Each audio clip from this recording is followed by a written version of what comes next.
എല്ലാവർക്കും എൻ്റെ നമസ്തേ. ഞാനിന്ന് വളരെ പ്രധാനപ്പെട്ട ഒരു വിഷയം നിങ്ങൾക്ക് മുന്നിൽ അവതരിപ്പിക്കുകയാണ്. വിഷയം പ്രധാനപ്പെട്ടത് കൂടി മാത്രമല്ല, വളരെ സീരിയസ് ആയിട്ടുള്ള, നമ്മൾ വളരെ ഗൗരവത്തോടു കൂടി നോക്കിക്കാണേണ്ട ഒരു വിഷയം കൂടിയാണ്. കാര്യം എന്താ എന്ന് വെച്ചാൽ, ഇപ്പൊ കഴിഞ്ഞ ദിവസങ്ങളായിട്ട് നമ്മുടെ സോഷ്യൽ മീഡിയയിൽ മുഴുവൻ, അതായത് പ്രധാനപ്പെട്ട ചാനലുകളൊന്നും അത് ചർച്ച ചെയ്യില്ല. അവർക്കത് അന്തിച്ചർച്ചയ്ക്ക് പറ്റിയ വിഷയമോ അല്ലെങ്കിൽ സത്യം പറഞ്ഞു കഴിഞ്ഞാൽ ഹിന്ദുവിന്റെ വിഷയങ്ങളൊന്നും നമ്മളുടെ പ്രധാനപ്പെട്ട മാധ്യമ ചാനലുകൾക്ക് ഒരിക്കലും വിഷയങ്ങളല്ല. നമ്മുടെ പ്രധാന ചാനലുകൾക്കൊക്കെ ആഘോഷമാവണമെന്നുണ്ടെങ്കിൽ ഒന്നുകിൽ മുസ്ലിമിന് നോവണം, അല്ലെങ്കിൽ രാഷ്ട്രീയപരമായിട്ട്, അതായത് അവർ ഓരോരുത്തരും അവരുടെ രാഷ്ട്രീയത്തിലൂന്നി പത്രപ്രവർത്തനം നടത്തുന്ന പ്രധാനപ്പെട്ട ചാനലുകളാണ്. അത് ഏഷ്യാനെറ്റ് ആയാലും മഞ്ഞരമയാണെങ്കിലും പിന്നെ മലർഭൂമി ആണെങ്കിലും, ഞാൻ ഈ പറയുന്ന പേരുകൾ മുഴുവനും അവർക്ക് ചേരുന്ന, അതായത് അവരുടെ പത്രപ്രവർത്തനത്തിന് ചേരുന്ന പേരുകളാണ് ഞാൻ ഉദ്ദേശിച്ചത്. അല്ലെങ്കിൽ അതാണ് അവരെ വിളിക്കാനായിട്ട് അവർക്ക് ചേരുന്ന പേരുകൾ. അല്ലാണ്ട് ഒരിക്കലും ഒരു പത്രധർമ്മം, ഒരു രാഷ്ട്രീയ ചൊവയില്ലാതെ, അല്ലെങ്കിൽ രാഷ്ട്രീയത്തിന് അതീതമായി, അല്ലെങ്കിൽ മനുഷ്യനെ ഒരുപോലെ കാണുന്ന, എല്ലാ മനുഷ്യരെയും ഒരുപോലെ കാണുന്ന ഒരു പ്രവൃത്തി ഒരിക്കലും ഈ ചാനലുകളുടെ ഭാഗത്ത് നിന്ന് നമുക്ക് ഒരിക്കലും കിട്ടാറില്ല. അവർക്ക് ഹിന്ദുവിനെതിരെ കുതിര കയറാനും, ഹിന്ദു ജനതകളെ എങ്ങനെയൊക്കെ അടിച്ചമർത്താമെന്നും, അല്ലെങ്കിൽ ഹിന്ദുവിനെ നൊന്താലൊന്നും, അല്ലെങ്കിൽ ഹിന്ദു ദൈവങ്ങളെ എങ്ങനെയൊക്കെ ചിത്രീകരിച്ചാലും അതൊന്നും അവർക്ക് നോവുന്ന വിഷയങ്ങളേ അല്ല. നാട്ടിലൊരിക്കലും അതൊന്നും അവർക്ക് നോവുന്ന വിഷയങ്ങളല്ല. മറ്റ് ഒരു പ്രത്യേക വിഭാഗക്കാർക്ക് നൊന്താൽ മാത്രമേ നമുക്ക് നമ്മുടെ ചാനലുകൾക്ക്, പ്രധാന ചാനലുകൾക്ക് അത് വിഷയമാവുന്നുള്ളൂ. പക്ഷേ ആരോരുമില്ലാത്തവർക്ക് ഈശ്വരനുണ്ട് എന്നുള്ള വിശ്വാസം പോലെ തന്നെ ആരോരുമില്ലാത്തവർക്ക്, അല്ലെങ്കിൽ ആരോരും പറയാനില്ലാത്ത ന്യൂസുകൾക്ക് ഇന്ന് സോഷ്യൽ മീഡിയ ഉണ്ട്. അപ്പൊ സോഷ്യൽ മീഡിയയുടെ മുൻപില് ഇപ്പോ നമ്മുടെ ABC ചാനല്, അതുപോലെ മലയാളി വാർത്ത, ഇൻസൈഡ്, അങ്ങനെയൊക്കെയുള്ള നല്ല സത്യസന്ധമായി, രാഷ്ട്രീയാതീതമായി, അല്ലെങ്കിൽ എല്ലാ ജാതികൾക്കും അതീതമായിട്ട് അവര് മാന്യമായ പത്രപ്രവർത്തനം നടത്തുന്ന ഒരു മീഡിയാസ് ആണ് അവരെല്ലാം. അപ്പോ അവരൊരിക്കലും അവരുടെ രാഷ്ട്രീയം നമുക്ക് മുന്നിൽ കൊണ്ടുവന്ന് വിളമ്പി വെക്കാറില്ല. ഇപ്പൊ ഈ ചാനലുകൾ ചെയ്യുന്നതൊക്കെ അവരവരുടെ രാഷ്ട്രീയത്തിനനുസരിച്ചിട്ടാണ് വാർത്തകളെ വളച്ചൊടിക്കുന്നതും നമുക്ക് മുന്നിൽ അവതരിപ്പിക്കുന്നതും. അപ്പോ അങ്ങനെയുള്ളൊരു അവസരത്തില് ഹിന്ദുവിൻ്റെതായ ഒരു ന്യൂസ് വന്നാൽ, അത് എത്ര പ്രധാനപ്പെട്ടതാണെങ്കിൽ കൂടിയിട്ടും അതൊന്നും ഒരിക്കലും ഒരു സാധാരണ ഒരു ചാനലുകളിലൊന്നും ഒരു ചർച്ചാ വിഷയമാവാറില്ല. അപ്പൊ അതുകൊണ്ട് തന്നെ നമ്മൾ ഓരോരുത്തരും, അതായത് നമുക്ക് നൊന്തു പോകുന്ന വിഷയങ്ങളാണ്. അപ്പൊ നമ്മൾ ഓരോരുത്തരും അതിന് എഫേർട്ട് എടുത്തിട്ട് സംസാരിക്കേണ്ടതുണ്ട്. അതുകൊണ്ടാണ് ഞാൻ ഈ വിഷയത്തെക്കുറിച്ച് നിങ്ങളുടെ മുന്നിൽ സംസാരിക്കുന്നത്. നമ്മൾ കഴിഞ്ഞ ദിവസം കണ്ടു, തിരുപ്പതിയിലെ ലഡ്ഡു നിവേദ്യത്തില് പിന്നെ ഈ പോത്തിന്റെ നെയ്യ്, പിന്നെ മൃഗങ്ങളുടെ കൊഴുപ്പ്, ഇതൊക്കെയാണ് ചേർത്തിട്ട് അവിടെ ലഡ്ഡു ഉണ്ടാക്കുന്നതെന്ന്. അപ്പോ സാധാരണ മൃഗങ്ങളുടെ കൊഴുപ്പെന്ന് പറഞ്ഞാൽ പച്ച മാംസം വെട്ടിയിട്ട് അതിൽ നിന്ന് കിട്ടുന്ന നെയ്യ് എന്നാണ് ഉദ്ദേശിക്കുന്നത്. അപ്പൊ പലരും ചോദിക്കാം, നെയ്യല്ലേ, നെയ്യ് കൂട്ടിയിട്ടല്ലേ ലഡ്ഡു ഉണ്ടാക്കുക, അതിനിപ്പോ പോത്തിന്റെ നെയ്യായാൽ എന്താ, പിന്നെ പട്ടിയുടെ നെയ്യായാൽ എന്താ എന്ന് ചോദിച്ചേക്കാം. അങ്ങനെ ചോദിക്കുന്നവരുണ്ട്. അത് അവരുടെ കാര്യം. നമുക്ക് നമ്മുടെ വിശ്വാസമാണ്. ഓരോരോ മതങ്ങൾക്കും അവരവരുടേതായ വിശ്വാസങ്ങളാണ്. എല്ലാ മതങ്ങളുടെ വിശ്വാസങ്ങളെയും റെസ്പെക്ട് ചെയ്യുന്ന ഒരാളാണ് ഞാൻ. അപ്പൊ അതുകൊണ്ട് തന്നെ അതിൽ ഒരു നിർബന്ധം മാത്രമേ ഉള്ളൂ, എന്റെ വിശ്വാസങ്ങളെയും നിങ്ങൾ തിരിച്ചും ബഹുമാനിക്കണം. ആ ഒരു കണ്ടീഷൻ മാത്രമേ ഉള്ളൂ. ഇങ്ങോട്ടില്ലാത്ത ബഹുമാനം തിരിച്ച് അങ്ങോട്ട് പ്രതീക്ഷിക്കാന്ന് പറഞ്ഞാൽ അത് ചിലപ്പം വൺ വേ ട്രാഫിക് നമുക്ക് നമ്മുടെ സൈഡിൽ നിന്ന് പറ്റിയെന്ന് വരില്ല. അപ്പൊ അതുകൊണ്ട് നമ്മുടെ വിശ്വാസങ്ങളെ ബഹുമാനിക്കാത്തിടത്തോളം നമുക്കും മറ്റുള്ളവരെ ബഹുമാനിക്കേണ്ട കാര്യമില്ല. പക്ഷെ നമ്മൾ അങ്ങനെയല്ല പഠിച്ചത്. നമ്മൾ എല്ലാ വിശ്വാസങ്ങളെയും ബഹുമാനിക്കാനും അതിന് അതിൻ്റെതായ രീതിയിൽ സ്ഥാനമാനങ്ങൾ കൽപ്പിക്കാനും ശീലിച്ചാണ് നമ്മൾ വളർന്നത്. അതുകൊണ്ട് തന്നെ ഏതൊരു വിശ്വാസത്തെയും ഞാനും ബഹുമാനിക്കുന്നു. അപ്പോ തിരിച്ചിങ്ങോട്ട് കിട്ടാത്ത ആ ഒരു ബഹുമാനം പിന്നെ എന്തിനാ തിരിച്ചങ്ങോട്ട് കൊടുക്കുന്നതെന്ന് ഞാൻ പലപ്പോഴും ചിന്തിക്കാറുണ്ട്. അക്കൂട്ടത്തിലുള്ള ഒരു വിഷയം തന്നെയാണ് ഇപ്പൊ ഈ പറയുന്ന ലഡ്ഡുവിന്റെ വിഷയം. അതായത് തിരുപ്പതി ഭഗവാന് നേദിക്കാനായിട്ട് ഉണ്ടാക്കുന്ന ലഡ്ഡുവില് മൃഗക്കൊഴുപ്പാണെന്ന്. ഒന്ന് ആലോചിച്ച് നോക്കൂ, എത്ര ഭീകരമാണ് ഈ അവസ്ഥ. കഴിഞ്ഞ 5 വർഷങ്ങളായിട്ട്, കഴിഞ്ഞ കോൺഗ്രസ് സർക്കാരിന്റെ ഭരണകാലത്ത് അവിടെ നടന്നിരുന്ന, അതായത് നമ്മുടെ നാട്ടിലെ മിൽമ എന്ന് പറയുന്ന പോലെ തന്നെ അവിടെയും തെലങ്കാനയിലുമുള്ള ഏറ്റവും നല്ലൊരു മിൽക്ക് അല്ലെങ്കിൽ പാലിന്റെ കച്ചവടവുമായി ബന്ധപ്പെട്ട ഒരു വലിയൊരു കമ്പനിയാണ് നന്ദിനി. അപ്പൊ അവരാണ് അവിടെ ഇത്രയും കാലവും ഭഗവാനെ നേദിക്കാനുള്ള പാലും വെണ്ണയും നെയ്യും എല്ലാ കാര്യങ്ങളും പിന്നെ സപ്ലൈ ചെയ്തിരുന്നത് ഈ പറയുന്ന നന്ദിനി എന്ന് പറയുന്ന കമ്പനിയാണ്. അപ്പോൾ ഈ കമ്പനിയില് ഇപ്പൊ കുറച്ച് നാളുകളായിട്ട് കഴിഞ്ഞ കുറച്ച് കോൺഗ്രസ് സർക്കാരിന്റെ ഭരണകാലത്ത് അവര് ഭരണത്തിൽ വന്നപ്പോൾ ഈ പറയുന്ന കോൺട്രാക്ട് മറിച്ചു കൊടുത്തു. കോൺട്രാക്ട് മാറ്റിക്കൊടുത്തിട്ട് ആ ആൾക്കാര്, പുതിയ കോൺട്രാക്ട് എടുത്ത ആൾക്കാര് ഈ നേദിക്കാനായിട്ട് ഉണ്ടാക്കുന്ന ലഡുവില് പശുവിന്റെ എന്താ പറയാ നെയ്യ്, അതായത് പച്ച മാംസത്തിന്റെ നെയ്യ്, അതുപോലെ പോത്തിന്റെ നെയ്യ്, എങ്ങനെയുള്ള മൃഗക്കൊഴുപ്പുകൾ അടങ്ങിയിട്ടുള്ള നെയ്യാണ് അവിടുത്തെ ലഡു ഉണ്ടാക്കാനായിട്ട് ഉണ്ടാക്കുന്ന ഇൻഗ്രീഡിയൻസിൽ പലപ്പോഴും പലതിലും ചേർത്തിരിക്കുന്നതെന്നാണ് ഇപ്പോൾ പരിശോധനാ ഫലത്തിൽ നമ്മൾ എല്ലാവരും കണ്ടത്. അപ്പോ അതിന്റെ ഒരു ലക്ഷ്യം എന്ന് പറഞ്ഞാല് ഞാൻ മനസ്സിലാക്കിയത് അതൊരു ലാഭത്തിന് വേണ്ടിയിട്ട് ചെയ്തതല്ല. ഞാനത് ഉറപ്പിച്ചു പറയുന്നു, ഒരിക്കലും അത് ഒരു ലാഭത്തിന് വേണ്ടി ചെയ്തതല്ല എന്നാണ് എൻ്റെ ഒരു നിഗമനം. കാരണം നമ്മള് ഒരുപാട് കാലമായില്ലേ ഇപ്പൊ അവിടെ ജീവിക്കാൻ തുടങ്ങിയിട്ട്. അപ്പൊ നമ്മുടെ നാടിന്റെ ഇപ്പോഴത്തെ ഒരു പോക്കനുസരിച്ചിട്ട് എല്ലാത്തിനും രാഷ്ട്രീയം കാണുന്ന, എല്ലാ കാര്യങ്ങളിലും രാഷ്ട്രീയാതീതമായിട്ട് രാഷ്ട്രീയം കാണുന്ന നമ്മുടെ മാധ്യമങ്ങളടക്കം കാണിക്കുന്ന ഓരോ പേക്കൂത്തുകളും ദിനം പ്രതി കണ്ടുകൊണ്ട് ഞാനിപ്പോ ഈ പറയുന്ന തിരുപ്പതി ലഡുവിന്റെ ഒരു വിഷയത്തെക്കുറിച്ച് എനിക്ക് തോന്നിയത് അതൊരിക്കലും ഒരു ലാഭം ഇച്ഛിച്ച് ചെയ്തതല്ല, മറിച്ച് ഒരു വിശ്വാസത്തെ തകർക്കലാണ്, ഒരു ചൈതന്യത്തെ കളയലാണ്.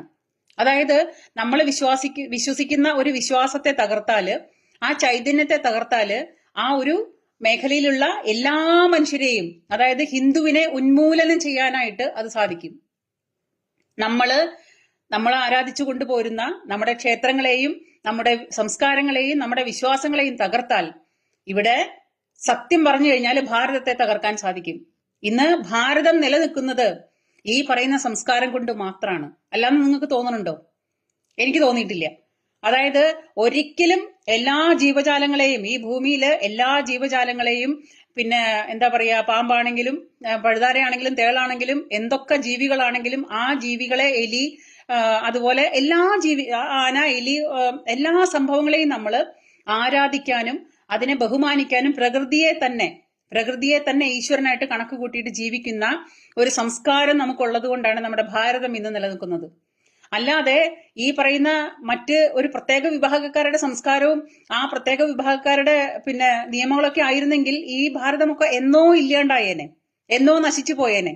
അപ്പൊ ഇത് ഇവിടുത്തെ ഈ ഭാരത സംസ്കാരത്തിനെ ആരും അങ്ങനെ കെട്ടിപ്പിടിച്ചു വച്ചിട്ടല്ല ഇതിവിടെ നിലനിൽക്കുന്നത്. നമ്മുടെ സംസ്കാരത്തിന്റെ ശക്തിയാണത്. അപ്പൊ ഈ ഭാരത സംസ്കാരത്തെ അങ്ങനെ തകർക്കാനൊന്നും ആര് തകർക്കാൻ ശ്രമിച്ചാലും അത് തകർക്കപ്പെട്ടു പോവില്ല.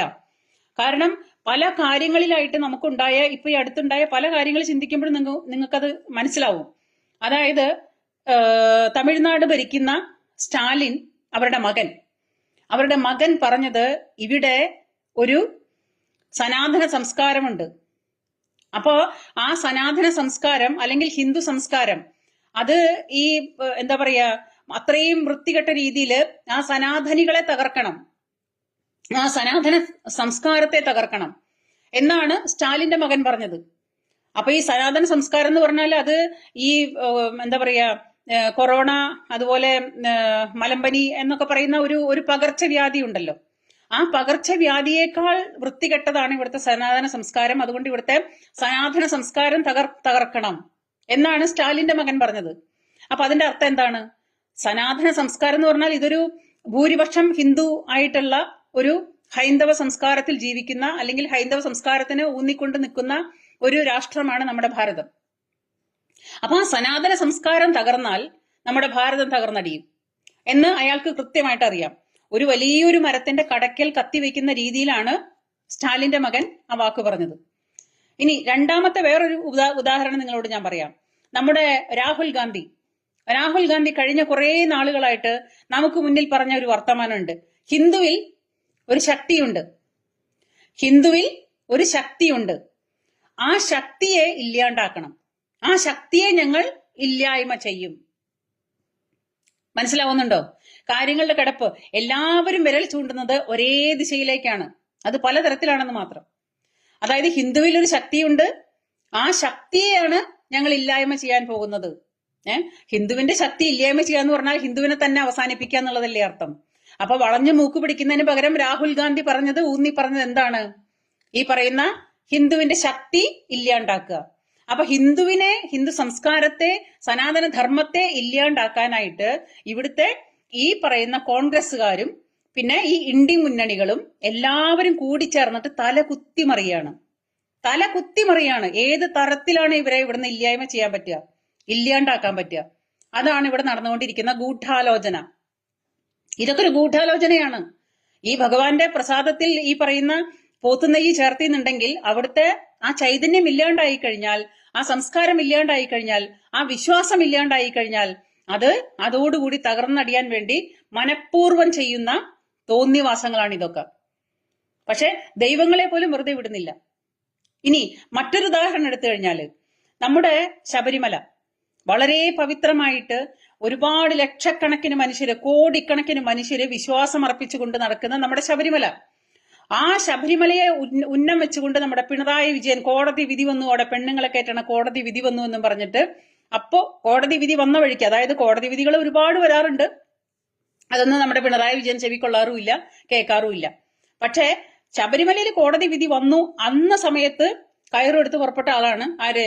നമ്മുടെ പിണറായി വിജയൻ. അപ്പൊ ശബരിമലയിൽ പെണ്ണുങ്ങളെ കോടതി വിധി വന്നു, ഉടനെ പിണറായി വിജയൻ കയറെടുത്ത് പുറപ്പെട്ടു പെണ്ണുങ്ങളെ ശബരിമലയ്ക്ക് കയറ്റാൻ വേണ്ടിയിട്ട്. എന്തൊരാത്മാർത്ഥത! നിങ്ങൾക്ക് ചിന്തിക്കുന്നുണ്ടോ? നിങ്ങളൊന്ന് ചിന്തിക്കുന്നുണ്ടോ നിഷ്കളങ്കരെ? ശബരിമലയിലെ പെണ്ണുങ്ങളെ കയറ്റാനുള്ള അല്ലെങ്കിൽ നവോത്ഥാനത്തിന് കൊടി പിടിക്കാനുള്ള അടങ്ങാത്ത ആഗ്രഹവുമായിട്ടാണ് പിണറായി വിജയൻ ഈ അക്രമങ്ങളൊക്കെ കാട്ടിക്കൂട്ടി നിങ്ങൾക്ക് തോന്നുന്നുണ്ടോ? ഞാൻ ഈ പറയുന്ന കാര്യങ്ങളായിട്ട് നിങ്ങളൊന്ന് കണക്ട് ചെയ്ത് ചിന്തിച്ചു നോക്കിക്കേ. ശബരിമല തകർന്നടിയണം, അതായത് അവിടെയും നമ്മൾ ചിന്തിക്കുക, ഹിന്ദുവിന്റെ സംസ്കാരങ്ങൾ തകർന്നടിയണം, ഹിന്ദു ഇല്ലാണ്ടാവണം, ഹിന്ദുവിനെ അവസാനിപ്പിക്കണം. ഇതാണ് ഇവിടുത്തെ എല്ലാ ഈ പറയുന്ന ഈ സ്റ്റാലിൻ അടക്കമുള്ള, ഈ പിണറായി വിജയൻ അടക്കമുള്ള, രാഹുൽ ഗാന്ധി അടക്കമുള്ള ആൾക്കാരുടെ മെയിൻ ആയിട്ടുള്ള അജണ്ട. ഇവിടുത്തെ ഹിന്ദു സംസ്കാരത്തെ തകർക്കണം. രാഹുൽ ഗാന്ധി പറയുന്നു ശക്തി, അതായത് ഹിന്ദുവിൽ ഒരു ശക്തിയുണ്ട്, അതില്ലാണ്ടാക്കണം. സ്റ്റാലിന്റെ മകൻ പറയുന്നു ഇവിടുത്തെ സനാതന ധർമ്മം അത് പകർച്ചവ്യാധി പോലെയാണെന്ന്, അത് ഇല്ലായ്മ ചെയ്യണം. ഇപ്പോ തിരുപ്പതിയില്, ഇന്നലെ ശബരിമലയില്, അത് കഴിഞ്ഞിട്ട് ഗുരുവായൂര്, അതായത് ഹിന്ദുവിന്റെ പ്രധാന ക്ഷേത്രങ്ങളിൽ മുഴുവനും, ഹിന്ദു ആരാധിക്കുന്ന പ്രധാന ക്ഷേത്രങ്ങൾ മുഴുവനും ലക്ഷ്യം വെച്ചുകൊണ്ട് ആ ചൈതന്യത്തെ, ഭഗവാന്റെ ചൈതന്യത്തെ തകർക്കാനും ഹിന്ദു മനുഷ്യരെ ഇല്ലായ്മ ചെയ്യാനും കച്ച കെട്ടിയിറങ്ങി വളരെ ഗൂഢാലോചനയായിട്ട് കൊണ്ടു നടക്കുന്ന ഒരു വിഭാഗം രാഷ്ട്രീയ പാർട്ടികളുടെ ഗൂഢാലോചന ഫലമാണ് ഈ നടക്കുന്ന തോന്നിവാസങ്ങൾ മുഴുവൻ. ഇവിടെ പൈസയെല്ലാം പ്രധാനം. തകർക്കല് ഹിന്ദുവിന്റെ വിശ്വാസങ്ങളെ തകർക്കുക, ഹിന്ദുവിന്റെ അമ്പലങ്ങൾ പിടിച്ചടക്കുക, ഹിന്ദുവിന്റെ അമ്പലത്തിൽ കയറിയിട്ട് ഭരിക്കുക. അതായത് ഈ മാർക്സിസ്റ്റ് സർക്കാർ ദേവസ്വം ബോർഡ് എന്ന് പറയുന്ന ഒരു നപുംസകത്തിനെ ഉണ്ടാക്കി വെച്ചിട്ടുണ്ട് ഹിന്ദുവിന്റെ ക്ഷേത്രങ്ങൾ ഭരിക്കാനായിട്ട്. ദേവസ്വം ബോർഡ്. ഇതിന്റെ കോമഡി എന്താണെന്ന് വെച്ചാല് ഈ ദേവസ്വം ബോർഡ് സത്യം പറഞ്ഞു കഴിഞ്ഞാൽ മാറി മാറി വരുന്ന സർക്കാരാണ് ഇവിടെ ദേവസ്വം ബോർഡ് ഭരിക്കുന്നത്. ഈ മാറി മാറി വരുന്ന സർക്കാരുകൾ ഭരിക്കുമ്പോ അതില് ഇപ്പം കമ്മ്യൂണിസ്റ്റ് സർക്കാർ ഭരിക്കാൻ തുടങ്ങിയിട്ട് 10 വർഷമായി.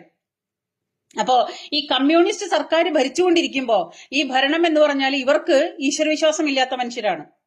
ഈശ്വരവിശ്വാസമില്ലാത്ത ഈ മനുഷ്യർക്ക് എന്തു തന്നെ ചെയ്യുമ്പോഴും അവർക്ക് ആ ഭഗവാന്റെ ചൈതന്യമോ ആ അമ്പലത്തിന്റെ പ്രത്യേകതകളോ ക്ഷേത്രത്തിന്റെ ആചാരങ്ങളോ അനുഷ്ഠാനങ്ങളെ കുറിച്ചും ഒന്നും അവർക്ക് അതൊരു ബോധേടല്ല. അറിയാമെങ്കിൽ കൂടിയിട്ടും അവരൊന്നും അതിനെ ബോധേടല്ല. അപ്പൊ അങ്ങനെ ക്ഷേത്രത്തിനെ കുറിച്ചും ക്ഷേത്ര മര്യാദകളെ കുറിച്ചും ആ ക്ഷേത്രത്തിന്റെ ആചാരങ്ങളെ കുറിച്ചും ഒരു തരത്തിലുള്ള ബോധേടുമല്ലാത്ത, അതിനെക്കുറിച്ച് അറിയാത്ത കുറെ നപുംസകങ്ങളാണ് അവിടെ ദേവസ്വം ബോർഡ് എന്നുള്ള പേരിൽ കയറിയിരിക്കുന്നത്. ഇവന്മാർക്ക് ഇതിന്റെ ഉള്ളിൽ നിന്ന് കട്ടുമുടിക്കാനും പോക്കറ്റ് വീർപ്പിക്കാനുമുള്ള ഒരു ഉപാധിയായിട്ട് മാത്രമേ ഇവർ ആ ക്ഷേത്രങ്ങളെ കാണുന്നുള്ളൂ. ഇനിയിപ്പം വേറൊരു പ്രധാന കാര്യം ഞാൻ പറയാം. ഈ പറയുന്ന തിരുപ്പതി ആണെങ്കിലും പിന്നെ ഈ പറയുന്ന ഗുരുവായൂരാണെങ്കിലും ശബരിമലയാണെങ്കിലും പ്രധാനപ്പെട്ട ഏതൊക്കെ ക്ഷേത്രങ്ങൾ എടുത്തോളൂ, അവിടെ മുഴുവനും എത്രത്തോളം ഭഗവാന്റെ സ്വത്ത് ഇപ്പോ അവശേഷിക്കുന്നുണ്ട് എന്നുള്ളത് അത് വളരെ വലിയൊരു പരമമായ രഹസ്യമാണ്, പരമമായ പരസ്യമായ ഒരു രഹസ്യം. കാരണം എല്ലാവർക്കും, ഞാനടക്കമുള്ള എല്ലാവർക്കും അറിയാവുന്ന ഒരു പരമമായ രഹസ്യമായ പരസ്യമാണ് ഈ ക്ഷേത്രങ്ങളിലെ സർവമാന സാധനങ്ങളും ഈ പറയുന്ന സർക്കാർ അടിച്ചു മാറ്റി കഴിഞ്ഞു. ഓഡിറ്റിംഗ് ഉണ്ടാവാറില്ല, ഒരാൾ അന്വേഷിക്കാറില്ല. അമ്പലത്തിന്റെ തിരുതനങ്ങളൊക്കെ എവിടെ? അമ്പലത്തിന്റെ സ്വത്തുവകകളൊക്കെ എവിടെ? എത്ര സ്വത്തുണ്ടായിരുന്നു? എന്തെല്ലാം സ്വത്തുക്കൾ ഉണ്ടായിരുന്നു? ഇപ്പോഴും അതൊക്കെ അവിടെ ഉണ്ടോ? ഇതൊന്നും ഇവിടുത്തെ ഹിന്ദു സമൂഹങ്ങളോ ഇവിടുത്തെ മനുഷ്യരോ ഞാൻ അടക്കമുള്ളവരോ ആരും അറിയാനായിട്ട് പിന്നെ നടക്കാറില്ല. അതിനു വേണ്ടിയിട്ട് ആരും ഇനി അഥവാ ആരെങ്കിലും തയ്യാറായാൽ ഈ സർക്കാർ അതിന് അനുമതി കൊടുക്കാറുമില്ല. ആർക്കറിയുന്നത്? നിങ്ങൾക്ക് ആർക്കെങ്കിലും അറിയാവോ ഗുരുവായൂർ ക്ഷേത്രത്തിന്റെ സ്വത്തുവകകൾ എന്തൊക്കെയാണ്? എന്തൊക്കെ ഉണ്ടായിരുന്നു? ഇപ്പൊ എന്തൊക്കെയുണ്ട്? അതൊക്കെ അവിടെ തന്നെ ഉണ്ടോ? അതേപോലെ തന്നെ നമ്മളെ ശബരിമലയിൽ ഇപ്പൊ പറയുന്നത്, കുറച്ചു മുമ്പ് നമ്മുടെ സുഹൃത്തായ ശ്രീരാജ് എനിക്കൊരു വാട്സാപ്പ് മെസ്സേജ് ഇട്ട് തന്നിരുന്നു.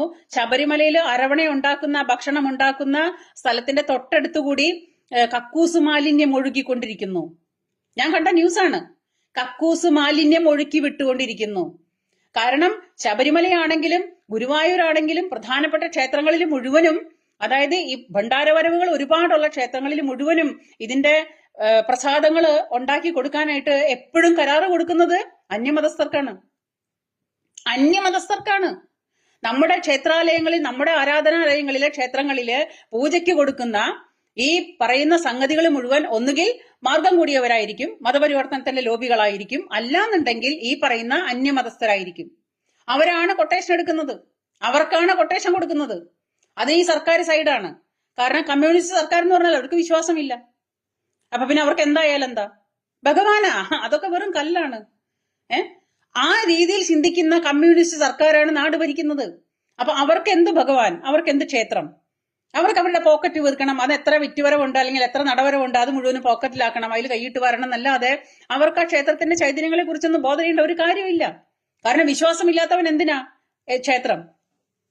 അപ്പൊ അവരവിടെ പലതും കാണിക്കും. ആ ക്ഷേത്രത്തിന്റെ ചൈതന്യങ്ങളും ക്ഷേത്രത്തിന്റെ വിശ്വാസങ്ങളും ഉള്ളവനെ ആ ക്ഷേത്രത്തിന് ഒരു കേടുപാട് വരാതെ അത് മുറുകി പിടിക്കാനായിട്ട്, അതിനെ നശിപ്പിക്കാതെ കൊണ്ടു നടക്കാനായിട്ട് സാധിക്കുള്ളൂ. അത് ഏതൊരു സാധനവും അങ്ങനെ തന്നെയാണ്. ആ ഒരു സംഭവത്തിനോട് നമുക്ക് കൂടുതൽ ഇൻട്രസ്റ്റിങ്ങും നമുക്ക് കൂടുതൽ പിന്നെ താല്പര്യവും ഉണ്ടാവുമ്പോഴാണ് ഓരോ സംഭവങ്ങളും നശിക്കാതെ അവിടെ നിലനിൽക്കുന്നത്. അതിനോട് യാതൊരു താല്പര്യമില്ലാത്ത ആൾക്കാർ അതിന്റെ ഭരണത്തിൽ കയറി ഇരുന്നു കഴിഞ്ഞാൽ അപ്പോ ആ സ്ഥാപനത്തിന്റെ അവസ്ഥ എന്തായിത്തീരുന്നുള്ളത് ചിന്തിച്ചാൽ നമുക്ക് എല്ലാവർക്കും അറിയാവുന്ന കാര്യമാണ്. അപ്പൊ അതിൽ ഒരേ അവസ്ഥയാണ് ഈ ഗുരുവായൂർ ക്ഷേത്രവും. ഗുരുവായൂർ ക്ഷേത്രത്തിൽ കുറെ അന്തംകമ്മികൾ ഭരണത്തിൽ കയറിയിട്ടുണ്ട്. അന്തംകമ്മികൾ അവർക്ക് തോന്നിയ പോലെ അവിടെ കാണിക്കുന്നു, കൈയിട്ട് വാരുന്നു, അവർക്ക് ഇഷ്ടപ്പെട്ടവർ അവിടെ കയറ്റുന്നു. അതുകൊണ്ട് തന്നെ നടപ്പന്തലിൽ ആര് വന്നാലും കുഴപ്പമില്ല, മുൻവശത്ത് ആര് വന്നാലും കുഴപ്പമില്ല, അമ്പലത്തിൽ പുറത്തു വന്നാലും. കാരണം ഞാൻ ആ ചാവാലി താത്തയുടെ നാടകം കണ്ടപ്പോഴും ഞാൻ അന്ന് ദേവസ്വം ബോർഡിലേക്ക് ഞാൻ ഒരുപാട് പ്രാവശ്യം വിളിച്ചിരുന്നു. 2-3 തവണ ഞാൻ അവരെ വിളിച്ച് സംസാരിച്ചു. അപ്പൊ അവര് പറയുന്നത് പുറത്തെന്ത് നടക്കുന്നു അവർക്ക് അറിയേണ്ട കാര്യമില്ലാന്ന്. അതാണ് അവര് പറഞ്ഞത്. അപ്പൊ അങ്ങനെ വളരെ അതായത് ഒരു തരത്തിലും ഒരു ഉത്തരവാദിത്തമില്ലാത്ത മനോഭാവത്തോട് കൂടിയിട്ട് നമ്മളോട് സംസാരിക്കുമ്പോൾ അപ്പൊ നമുക്ക് മനസ്സിലാവും അവരുടെ അതിനോടുള്ള താല്പര്യം എന്താണ്, അവരുടെ ഉത്തരവാദിത്തം എന്താണെന്നുള്ളത്. കാരണം വിശ്വാസമില്ലാത്തവനാണ് വിശ്വാസിയുടെ അമ്പലം ഭരിക്കുന്നത്. അപ്പൊ അവിടെ എന്ത് നടക്കുമല്ലോ. അത് കഴിഞ്ഞിട്ട് നമ്മുടെ ശ്രീപത്മനാഭന്റെ നടയില് ബിരിയാണി വിളമ്പിയത് കണ്ടതാണ്. ഇതൊക്കെ ഓരോ ഭാഗത്തിന്റെ തുടക്കങ്ങളാണ്, ഓരോ അവസാനിപ്പിക്കലിന്റെ തുടക്കങ്ങളാണ് ഈ കാണിക്കുന്നത് മുഴുവൻ. നിങ്ങൾ ആ ലെവലിൽ ചിന്തിച്ചു നോക്കൂ. നമ്മുടെ ഓരോ സംസ്കാരങ്ങളെയും ഇല്ലായ്മ ചെയ്താലേ നാളെ ഭാരതത്തെ ഇല്ലാണ്ടാക്കാൻ പറ്റുള്ളൂ. ഇത് അതിനു വേണ്ടിയിട്ട് ഭാരതത്തിന്റെ കടക്കൽ കത്തിവെക്കുന്ന, ഭാരതത്തിന്റെ സനാതന സംസ്കാരത്തിന്റെ കടക്കൽ കത്തിവെക്കുന്ന വളരെ നിഗൂഢമായ ഒരു പിന്നെ എന്താ പറയാ അജണ്ടയുടെ ഭാഗമായിട്ടാണ് ഈ നടന്നുകൊണ്ടിരിക്കുന്നത്. ഇതെല്ലാം കൂടെ കൂട്ടിച്ചേർത്ത് വെച്ച് നമ്മൾ വായിക്കേണ്ടി വരും. എന്റെ അനുഭവം കൊണ്ടാണ് ഞാൻ പറയുന്നത്. നിങ്ങളും ചിന്തിക്കണം. നമ്മള് ബാക്കി രാജ്യങ്ങൾ മുഴുവനും സാമ്പത്തിക തകർച്ചയിൽ തകർന്നപ്പോൾ നമ്മുടെ ഭാരതം തകർന്നില്ല. എന്തുകൊണ്ടാണ് തകരാഞ്ഞത്? നമ്മുടെ ഭാരതത്തിനൊരു കെട്ടുറപ്പുണ്ട്. നമ്മുടെ ഭാരതത്തിന് എപ്പോഴും നാളേക്ക് എന്നുള്ളൊരു സംസ്കാരമുണ്ട്. നമ്മൾ നമ്മുടെ കുടുംബത്തിന് വേണ്ടി, മക്കൾക്ക് വേണ്ടി, നമുക്ക് വേണ്ടിയിട്ട് ഒരു സമ്പാദ്യം നമ്മൾ മാറ്റിവെക്കുന്ന ഒരു ശീലമുണ്ട്. നമുക്കൊരു സമ്പാദ്യശീലം മാറ്റിവെക്കുന്ന ഒരു ശീലമുണ്ട് ഭാരതത്തിന്. അപ്പൊ ആ സമ്പാദ്യശീലം നമ്മളിൽ ഉണ്ടായതുകൊണ്ടാണ് നമുക്ക് നമ്മുടെ ഭാരതം തകരാതെ പിടിച്ചുന്നത്. അപ്പൊ അതിനോടൊപ്പം തന്നെ നമുക്കൊരു സനാതന സംസ്കാരമുണ്ട്. ആ സനാതന സംസ്കാരം ഇവിടുത്തെ പുല്ലിനെയും പുൽക്കൊടിയെയും സൂര്യനും ചന്ദ്രനും ഭൂമിയും നക്ഷത്രങ്ങളും ഇവിടുത്തെ മൃഗങ്ങളും അതുപോലെ എല്ലാ കാര്യങ്ങളോടും നമ്മൾ ഈ സനാതന സംസ്കാരത്തോടു കൂടിയിട്ട് നമ്മൾ എല്ലാത്തിനെയും വന്നിച്ച് ബഹുമാനിച്ച് ജീവിക്കുന്ന ഒരു സംസ്കാരം നമ്മൾക്കുള്ളത് കൊണ്ടാണ് ഈ ഭാരതം ഇന്ന് ഇവിടെ നിലനിൽക്കുന്നത്. അപ്പൊ അതിനെ തകർത്താൽ, ആ ഭാരതത്തെ തകർത്താൽ ഇവിടെ മൊത്തം തകർക്കാമെന്ന് പലർക്കും തോന്നിയിട്ടുണ്ട്. അപ്പൊ അതുകൊണ്ടാണ് ഓരോരോ കാര്യങ്ങളും കണ്ടുപിടിച്ചിട്ട് ആദ്യം വിശ്വാസത്തെ തകർക്കുക, ആദ്യം ഭഗവാന്റെ ചൈതന്യങ്ങളെ തകർക്കുക, ഹിന്ദുവിന്റെ ക്ഷേത്രങ്ങൾ തകർക്കുക, ഹിന്ദുവിന്റെ ക്ഷേത്രങ്ങൾ ഇല്ലാണ്ടാക്കുക, അതിലുണ്ടായിരുന്ന സർവമാന സ്ഥാവര ജംഗമ വസ്തുക്കളും അടിച്ചു മാറ്റുക. അങ്ങനെ പതിയെ ഹിന്ദു സംസ്കാരത്തെ ഇല്ലാണ്ടാക്കുക. അങ്ങനെ ആവുമ്പോൾ എല്ലാ കാര്യങ്ങളും പൂർണ്ണമാവും. ഇവിടെ ഇന്ത്യ മുന്നണിക്ക്, നമ്മുടെ രാഹുൽ ഗാന്ധിക്ക് വലിയ സംഭവമായിട്ട് വലിയ നേതാവായിട്ട് നടക്കണമെന്നുണ്ടെങ്കിൽ ഇനി ഇലക്ഷനോട് കൂടിയിട്ട് ഒരാൾക്കാരും അധികാരം ഇനി അയാൾക്ക് കൊടുക്കാൻ പോകുന്നില്ല. അപ്പൊ അയാൾക്ക് ഇനി അടിത്തറപ്പന്റെ സ്വഭാവമാണ്. നിങ്ങൾ എല്ലാവരും ചിന്തിക്കുന്നുണ്ടല്ലോ ഈ രാഹുൽ ഗാന്ധി പൊട്ടനാണ്, പപ്പുവാണ്, അതിനെ കൊണ്ട് ഒന്നിനും കൊള്ളില്ല എന്നുള്ളത്. അയാളൊക്കെ പൊട്ടനായിട്ട് അഭിനയിക്കുകയാണ്, വെറും പൊട്ടനായിട്ട് അഭിനയിക്കുകയാണ്. അത് പൊട്ടനൊന്നുമല്ല. ഞാനും വിചാരിച്ചിരുന്നു ബോധമില്ലാത്തതാണ്, പപ്പുവാണ്, പൊട്ടനാണെന്നൊക്കെ നമ്മൾ വിളിച്ചിരുന്നു. പക്ഷേ പുള്ളി സത്യത്തിൽ പൊട്ടനും പപ്പു ഒന്നല്ല. ഈ രാഹുൽ ഗാന്ധി നമ്മളെയാണ് പൊട്ടന്മാരാക്കുന്നത്. അതായത് അവരവരുടെ രാജ്യത്തില് ഉപ്പും ചോറും തിന്ന് ജീവിക്കുന്ന ഈ രാഹുൽ ഗാന്ധി അന്യനാട്ടിൽ പോയിട്ട്, അതായത് അമേരിക്കയിലും മറ്റുള്ള സ്ഥലങ്ങളിലും പോയിട്ട് നമ്മുടെ രാജ്യത്തെ കുറ്റം പറയാനും നമ്മുടെ രാജ്യത്തിൽ ഇല്ലാത്ത കാര്യങ്ങൾ, ഉള്ള കാര്യങ്ങൾ പറഞ്ഞോട്ടെ, നമുക്ക് കുഴപ്പമില്ല. ഉള്ള കാര്യങ്ങൾ തന്നെ ആണെങ്കിൽ നമ്മൾ എന്താ പറയാ, താമസിക്കുന്ന നമ്മുടെ രാജ്യത്തിനെ കുറിച്ച് നമ്മൾ മറ്റൊരു രാജ്യത്ത് പോയിട്ട് കുറ്റം പറയാറില്ല. കാരണം അത് സംസ്കാരത്തിന് ചേരുന്നതല്ല. അത് സംസ്കാരമുള്ളവർക്ക്, ഞാൻ രാഹുൽ ഗാന്ധി അല്ല ഉദ്ദേശിച്ചത്, സംസ്കാരമുള്ളവർക്ക് അത് ചേരുന്ന പരിപാടിയല്ല.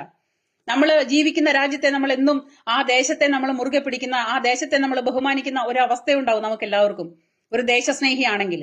ഇതല്ല. ഇത് നമ്മുടെ ഇന്ത്യയിൽ ജനിച്ചു എന്ന് മാത്രമേ ഉള്ളൂ. ഈ പറയുന്ന രാഹുൽ ഗാന്ധിയുടെ DNA പരിശോധിക്കേണ്ടതാണ്. കാരണം രാജീവ് ഗാന്ധി തന്നെയാണോ ഇയാളുടെ അച്ഛൻ, അതോ വേറെ ഏതോ ആണോ എന്നുള്ള അവസ്ഥയിലേക്കാണ് ഇയാൾ നമ്മളെ ചിന്തിപ്പിക്കുന്നത്. ഈ രാഹുൽ ഗാന്ധി അത്രയ്ക്കും തറവേലയാണ് കാണിച്ചുകൊണ്ടിരിക്കുന്നത്, അത്രയ്ക്കും തറവേല. അപ്പോ അങ്ങനെയുള്ള രാഹുൽ ഗാന്ധിയെ നമ്മൾ പൊട്ടനാണെന്നും പപ്പുവാണെന്നും പറഞ്ഞ് തള്ളിക്കളയണ്ട. ഈ പറയുന്ന സംഗതികളുടെ മുഴുവനും സൂത്രധാരൻ ആ പറയുന്ന പപ്പുവാണ്. നിങ്ങൾ ചിന്തിച്ചാൽ നിങ്ങൾക്ക് മനസ്സിലാവും. ഈ പപ്പു തന്നെയാണ് മറ്റുള്ളവരെ ഇന്ത്യ മുന്നണി ഉണ്ടാക്കിയിട്ട് അതിന്റെ ഇടയിൽ കിടന്നിട്ട് ഇങ്ങനെ പലരെ കൊണ്ടും പലതും ചെയ്യിച്ചിട്ട് എല്ലാവർക്കും അധികാരം വേണം. അധികാരം. കാരണം കാർന്നോമാരായിട്ട് ജനിച്ച് ചെറിയ കുട്ടിയായി വളരുന്ന കാലം തൊട്ടേ അധികാരങ്ങൾ കുടുംബവാഴ്ചയായിരുന്നു. ഇവിടെ കോൺഗ്രസിന്റെ കുടുംബവാഴ്ചയായിരുന്നു ഇന്ത്യ മഹാരാജ്യം. അച്ഛൻ പോയ അമ്മ, അമ്മ പോയ മരുമോൻ, മരുമോൻ പോയ മരുമോള്, മോള് വന്ന അങ്ങനെ കുടുംബവാഴ്ചയായിട്ട് മാത്രം കുടുംബത്തിന് തീരെഴുതി കൊടുത്ത നാടായിരുന്നു നമ്മുടെ ഭാരതം. ആ ഭാരതത്തില് ഒരു മാറ്റം വന്നപ്പോൾ ഈ കുടുംബവാഴ്ചയായിട്ട് കണ്ടുകൊണ്ട് വളർന്ന രാഹുൽ ഗാന്ധിക്ക് എന്ന പപ്പുമോന് അത് സഹിക്കാൻ പറ്റാണ്ടായി.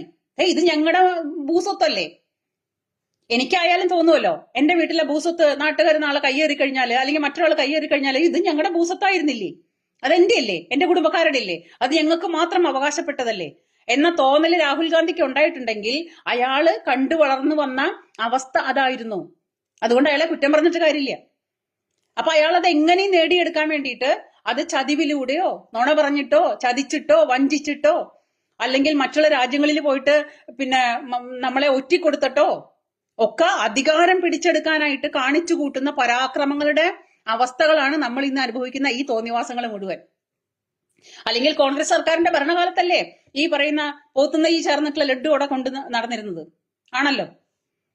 അപ്പൊ എല്ലാ കാര്യങ്ങളും നിങ്ങൾ ചോദിച്ച് ചിന്തിച്ച് വെച്ചാൽ നിങ്ങൾക്ക് മനസ്സിലാവും ഇവിടെ അടിസ്ഥാനമായിട്ട് ഇവിടുത്തെ അവസ്ഥ എന്താ. ഹിന്ദുവിനെ ഇല്ലാണ്ടാക്കണം, ഈ ഭാരത സംസ്കാരം തകരണം. അത് തകർന്നാലേ ഇവന്മാർക്ക് ഇവിടെ വാഴാനായിട്ടുള്ള അവസരം കിട്ടുള്ളൂ. അതിനു വേണ്ടിയിട്ടുള്ള നെട്ടോട്ടത്തിലാണ്. അപ്പോ ഓരോ ഹിന്ദുക്കളും ഓരോ മനുഷ്യരും ഈ സനാതന സംസ്കാരം, ഒരിക്കലും ഹിന്ദു ഒരു മതമല്ല, ഹിന്ദു ഒരു മതം അങ്ങനെ ഇല്ല, ഹിന്ദു സംസ്കാരമാണ്. മതം മറ്റുള്ളവർക്കാണ്, നമുക്ക് മതമൊന്നുമില്ല. നമ്മൾ മതമില്ലാതെ ഒരു സംസ്കാരത്തിൽ ഊന്നി ജീവിക്കുന്ന കുറെ മനുഷ്യരുടെ നാടാണ് ഭാരതം. അപ്പൊ ആ സനാതന സംസ്കാരം, ആ ഒരു ഹിന്ദു സംസ്കാരത്തിൽ ഊന്നി ജീവിക്കുന്ന മനുഷ്യര് അതുപോലെ തന്നെ മുന്നോട്ട് പോവുകയാണെങ്കിൽ അത് സമാധാനത്തിന്റെയും സന്തോഷത്തിന്റെയും അവസരങ്ങളും സമയങ്ങളുമായി തീരും. അതില്ലാണ്ടായാലോ ഈ ദുഷ്ടശക്തികൾക്ക് ഇത് കൈക്കലാക്കാനും ദുഷ്ടശക്തികൾക്ക് അത് നേടിയെടുക്കാനും വേണമെങ്കിൽ ഇവിടുത്തെ നല്ല വ്യക്തികൾ അല്ലെങ്കിൽ നല്ല കാര്യങ്ങൾ ഇല്ലാണ്ടാവണം. അതിന്റെ ഭാഗമായിട്ടാണ് ഈ പറഞ്ഞു കൂട്ടിയതും കാണിച്ചു കൂട്ടുന്നതും. അതുകൊണ്ട് നിങ്ങൾ ഓരോരുത്തരും സനാതന ധർമ്മം അനുസരിച്ച് ജീവിക്കുന്ന ഓരോ മനുഷ്യരും, ഞാൻ മനുഷ്യരെയാണ് ഉദ്ദേശിക്കുന്നത്, മൃഗങ്ങളെയല്ല, മൂക്ക് കിഴിപ്പോട്ടുള്ള മനുഷ്യര്, സനാതന ധർമ്മത്തിൽ വിശ്വസിച്ച് അതിനനുസരിച്ച് ജീവിക്കുന്ന നല്ലവരായ ഓരോ മനുഷ്യരും ഞാൻ ഈ പറയുന്ന വാക്കുകൾ നിങ്ങൾ ചിന്തിച്ചു നോക്കൂ, നിങ്ങൾക്ക് അതിന്റെ ഉത്തരം കിട്ടും. അപ്പോ ഉത്തരം കിട്ടിയാൽ മാത്രം പോരാ, നിങ്ങൾ അത് നിലനിർത്തി കൊണ്ടുപോകാനുള്ള അവസ്ഥകളും കൂടി ചിന്തിക്കണം. അവരവരെ കൊണ്ട് പറ്റുന്ന രീതിയിൽ അതിനെ എന്താ പറയാ മറ്റുള്ളവരുടെ മുൻപിലേക്ക് എത്തിക്കണം. എല്ലാവരും ഈ ഒരു കാര്യത്തിൽ സപ്പോർട്ട് ചെയ്യണം. ഞാനും പറഞ്ഞ കാര്യങ്ങളെ നിങ്ങളും എന്താ പറയാ അംഗീകരിക്കുന്നുണ്ടെങ്കിൽ പ്ലീസ് ദയവായിട്ട് എല്ലാവരും സപ്പോർട്ട് ചെയ്യുക. സന്തോഷം. എല്ലാവർക്കും നമസ്തേ. Thank you. ജയ് ഹിന്ദ്.